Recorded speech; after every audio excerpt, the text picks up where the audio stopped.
Vitandi is waiting. Ah, there you are. Welcome back to Trygger Stein, where the coffee is always cold, the service is very slow, but at least the help is always grumpy. Come, sit down, and on your way, please cast the like and subscribe spell. It's well within your means, no matter how powerful you are. Thank you kindly. Let us dig in to the Holy Trinity. This is a two-part lesson, so you'll just have to come back. It's okay, because I'm adorable, right? Let us begin at the beginning, my love. Maybe not the whole beginning, like in the beginning God said. Well, maybe there. I don't know. It's metaphorical. Forget about it, okay? It's symbolic. Begin at the beginning. The Holy Trinity, something I want to point out to people as what are the things that I want to say anti-Christians, because there are people who have different faiths and there are people who are anti-Christian. And that's odd to me because I don't go out of my way to knock anybody's religion. I believe everyone should have some sort of faith in their lives. And right or wrong cosmically, I suppose it doesn't really matter until the end when we all get sorted out. But one of the things that is often pointed out by anti-Christians is that in the Garden of Gethsemane, when Christ was praying, and he said, Father, I don't want to do any this. It's all shit. I don't want to do any of this.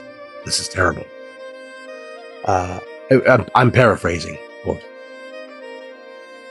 But if it's your will, then I guess I'm just gonna. I'll have to do it. But if there's another way, if there's a loophole that doesn't involve, getting smacked around a whole bunch and murdered, then we could explore that. But as it turns out, that was the only way to save you and I. So, one of the things that the anti-Christians point out is that if he was God on earth, then why would he need to pray to God? And then with all the times that he prayed, who would Yeshua be praying to? Excuse me. Well, let me put it this way. Let me exemplify why it does not detract from his godhood at all. Have you ever walked anywhere? Oh, good. Have you ever tripped? Oh, you have. Me too.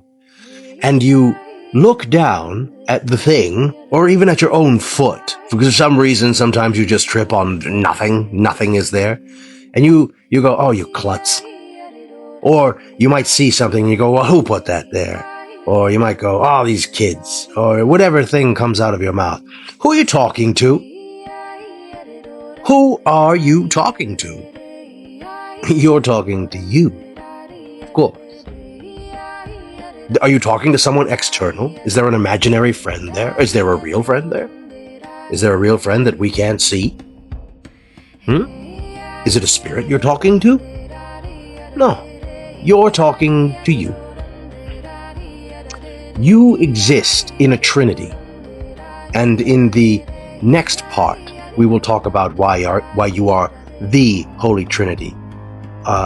Not the highest order of Holy Trinity, but you are, in fact, a Holy Trinity, separate and absolute. Which is what holy means, of course. I will appeal to my fellow lifters right now, that when you unrack or when you walk out with a bigger amount of weight, a larger amount of weight than you have ever had, either on your back or your chest or your arms or whatever before, when you step back, before you get into that squat, everything in you says you're going to die. You're going to die right here doing this, and you will have an anal prolapse, and your shorts will rip, and you will be the guy all over the internet who died doing a squat and leaving an anal prolapsed corpse. That is what you think. But then something else inside you says, yeah, buddy, and then you get that lift. or you fail at your attempt. But whatever, you did it. You are constantly overcoming yourself because you exist in three parts. You exist in the spark, which most people will call a soul. I call it the divine spark because I know where it comes from. You have your spark, you have your body, and you have your mind. And very often, more often than not, in fact, an insane amount of time, these three things are not aligned. They all want different things. Your body wants to sit on the couch. Your mind wants to look good on the beach. Your spark wants you to be healthy while you are here on this plane. So you don't necessarily always want the same thing. Your body wants a bowl of cereal, your mind is telling you that you should have a protein bar, and your spark is saying, what's the healthiest thing we should have? Maybe we should have a ham sandwich. Right? All of these little things are the conflict of humanity, which we will talk about in another lesson. You exist in a conflict between all three of these things. The spark is the one that you should be listening to. The spark is the one that has everyone's best interests in mind, and we will go more into that in the second part.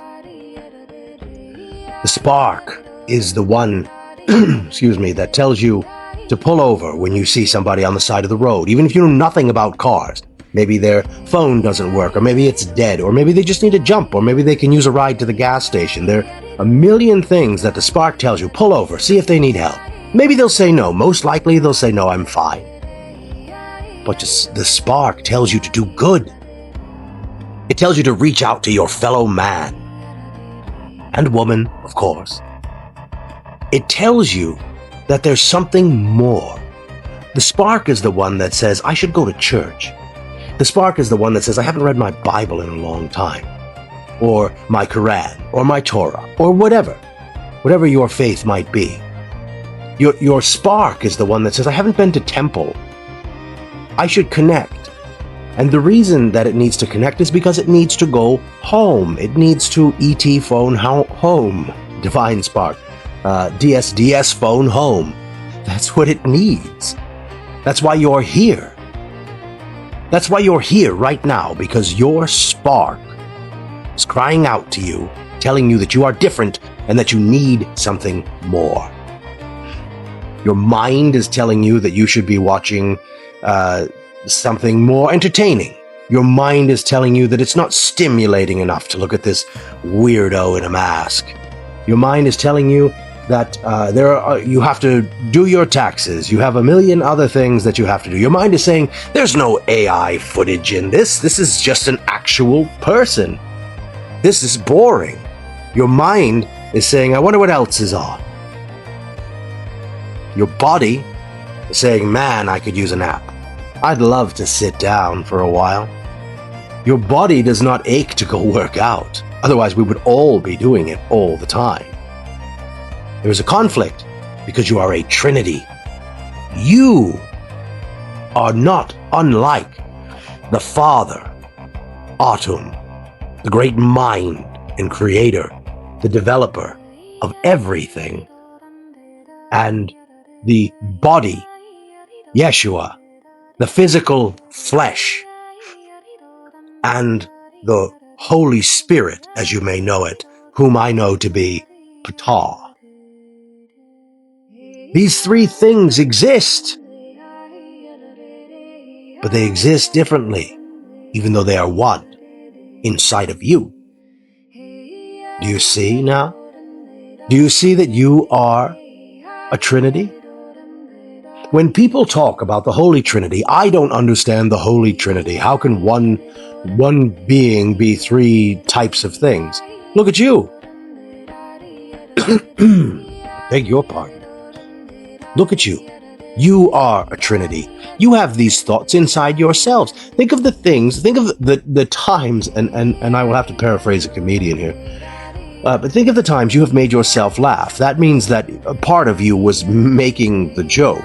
And a part of you was surprised and delighted by the joke. They're the same. It's you.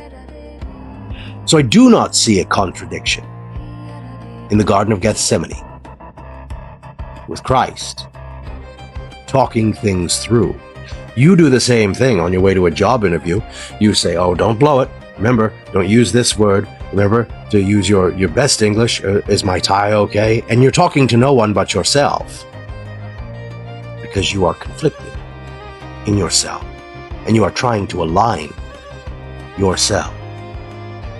So you are a trinity. And in part 2, we will talk about why you are the, or at least a part of the, Holy Trinity. And you might notice having this knowledge now, the way that I close these lessons might have a bit more meaning for you. So until next time, think with your mind and work with your body and feel with your soul. And remember, stay fallen. Run along. Stay fallen.